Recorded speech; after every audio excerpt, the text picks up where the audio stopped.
Peril at End House movie summary in English. Let's begin.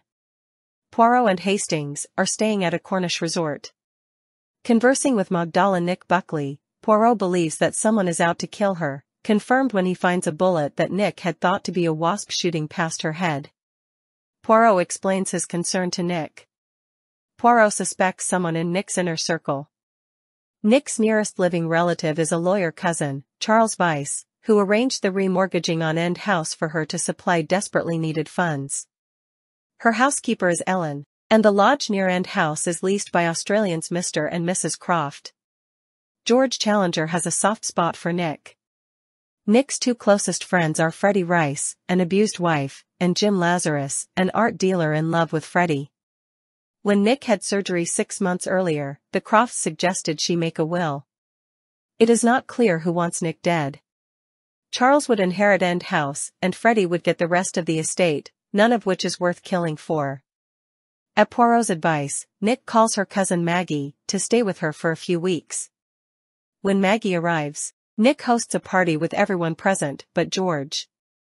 A renowned pilot named Michael Seaton has gone missing, sparking debate about his fate. Nick receives a call while the guests are enjoying the party. Maggie is found dead, wearing Nick's shawl. Nick and Maggie had gone to freshen up, after which Maggie wore Nick's shawl. George is relieved to see Nick alive. Realizing that Maggie was killed by mistake under his nose, Poirot becomes furious, launching an indictment. Poirot reveals that the real murderer is Nick. Michael was engaged to Maggie, not Nick. The cousins have the same name, Magdala Buckley. After learning of Michael's wealth and disappearance, Nick plotted to present herself as Michael's fiancée to usurp his wealth, a plot which required Maggie's death. The attempts on her life were her own work. George used to supply cocaine to both Freddie and Nick, concealed in wristwatches. Nick used her supply to poison the chocolates. Nick is arrested, taking Freddie's wristwatch as a souvenir. The full box contains enough for Nick to take an overdose and escape the gallows.